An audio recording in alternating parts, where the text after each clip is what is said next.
Okay, this process is probably one of the toughest things I have ever done in Rise of Kingdoms, trying to recovering my zeroed account.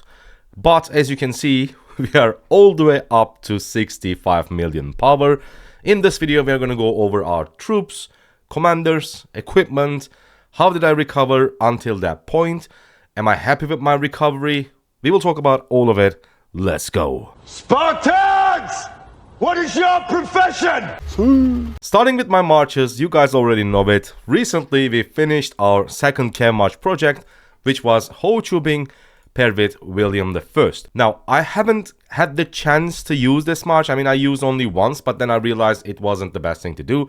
Because so far, the only activity that I participated is altar fights. But since I'm actually close to the pass, I didn't need 3 marches, right?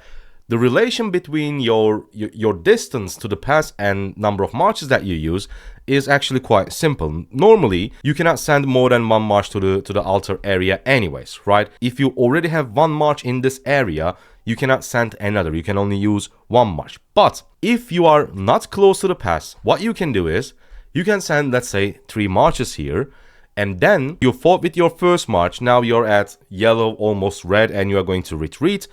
And what you can do is, once they're out of the pass, you can immediately send your second march. So you don't have to wait until your march gets all the way back to home. Let's say my city was all the way back here or here. It will take ages for my march to come back all the way to my city, and then I will send them again and again.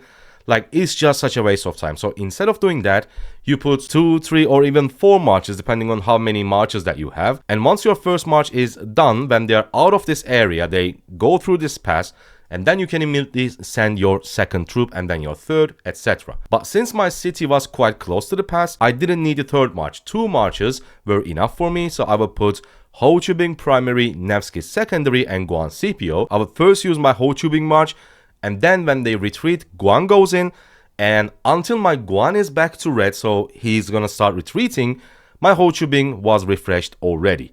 So I didn't need the third march, that's why. Now let's go back to pairings. I used, as you can see, my main cavalry gear was actually on Nevsky, but now it's on Ho Chu Bing. As you can see, not bad, pretty decent gear. Not many special talents, only 1, but I'm quite happy with it. And that's why he has the main gear, Ho Chu Bing primary, Nevsky secondary, my main altar march, and then second one is obviously Guan Scipio, and I think his gear is also like, it's much better than Ho Chu Bing because it has special talents on Shield of the Eternal Empire, special talent on Eternal Night, and another special talent on Shio's Return. But of course, in the meantime, I also crafted the best equipment that I can for my second cavalry march. And let me show it on Alexander Nevsky. I have Warhelm of the Hellish Wasteland, Armband of the Hellish Wasteland. For chest, I don't have a legendary, I only have Dark Lord's Blessing, but it's special talented. For legs, Gladiator, again special talented, and like this trio is, I think, amazing. Heart of the Saint. These 3 epic items, if they're special talented, of course, you can use them for a very long time. And for boots, I crafted a Boots of the Hellish Wasteland. Before that, I had Windswept boots, special talented, but it wasn't that great. Of course, this is a massive upgrade. This is a massive upgrade. Boots of the Hellish Wasteland, 7.5% cav health. And also, when we put Iconic on it, I can do it anytime I want. I will probably do it before next fight. It also gives us cavalry base health plus 3%. And the problem with this one is we are only at 3 pieces from the set, and that will probably be Dark Lord's Blessing, swap out, and instead I will craft a set chest. Boom, this one, heavy armor of the Hellish Wasteland, because now not only we are increasing our stats, we are also changing the defense stat to health. And if we check Gladiator versus Ash of the Dawn, for example, yes, this one is special talented, but most likely we are not gonna get another special talent on our second Ash of the Dawn once we craft it, but it's going to be like my pretty much last legendary craft.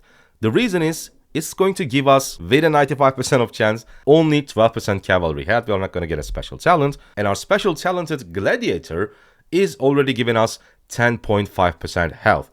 If Gladiator was also defense or even attack, I will definitely try to craft Ash of the Dawn as fast as possible, but since it gives bunch of HP, I know it is an epic and I cannot put an iconic on it. We are low spender, so we have to sacrifice And this piece, this second echelon down, is going to have to wait for a while. So this is the gear of my second cavalry. Not the best, but I think also it is not the worst. As I said, these three epic pieces are, in my opinion, with a special talent, are insane.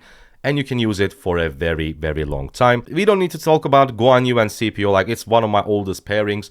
I love them. They're really, really good, especially with that AoE damage, because my main March, Ho Chubing Nevsky, didn't have AoE, so it was dealing buttload of damage to single targets, but of course, no AoE, so it's a bummer. But yeah, I'm super, super happy with that one. Of course, it's not going to be our main March. We will use on open field fighting, regular fighting, we're going to use Nevsky John, Ho Chubing William. That's why we worked on William for a while. And I'm actually very, very happy with when it comes to commanders and equipment where we are at right now. But the main thing is troops. Here are our troop details. We have 200k T5 infantry, plus 500k cavalry, archers. My archers are just going to be like getting fed to rallies and garrisons in this KVK, so no Burikava SG for me, at least in this one, in this KVK. 140k T4 infantry, and again almost 140k T4 cavalry. The reason is obvious, since I'm using only one infantry march but two cavalry marches. I mean, since that's our plan, I have a lot more cavalry, but I think for 3 months it's not that bad. It's definitely not that bad. The thing is, I think that is the most crucial thing when you're trying to recover your account is value. Let me show you real quick. When I'm training troops, for example, right now we are in KVK, what I do is I don't just finish these quests whenever I have them. For example, earn 110k points from training troops, earn 50k increasing your power. Like, these are, since we have a max account, we don't have any buildings to upgrade other than formation building, but I don't have the thing that is needed. So, and we have max technology. The only thing that I can increase my power is training. So both of these quests are basically for training, but I haven't completed them. The reason is I simply waited for something that can give me more value. For example, right now we do have it. If we go to War of Conquest, we have Lord of War, and I didn't train troops for Lord of War when I didn't have any bastions that requires me to train troops. So I basically combine both of them. Whenever I get this quest, I train my troops, because in the meantime, I also worked on for my 200k threshold Lord of the War. But on top of that, here's another thing that gives me value. For example, I will now complete this one and select this one, 110k from training troops. The reason is, first one I already explained, we have Lord of War. It's a great time to complete my quest, but also we don't have Mysterious Merchant in our city. If you guys didn't know, when you train troops, there is a high chance that Mysterious Merchant will come back. So this is like triple value. I'm finishing my quests, my bastion quest. I'm working towards 200k points Lord of War, and I'm also summoning Mysterious Merchant back to just get more value. Let's try it if she will come back or not. Let's use all of it, and boom, there we go. She's back. And now, since she just came back, I'm not in a hurry. I'm going to wait. I'm not going to speed up, let's say, my infantry, for example. Instead, I will hold on to this quest, and I will only speed this up, train my troops when she is gone. So we are going to wait for 2 hours.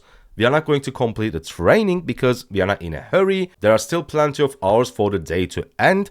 So what I'm going to do, I'm just going to train T5 cavalry, buy whatever I need from Mysterious Merchants. I usually buy all of these that cost, resources.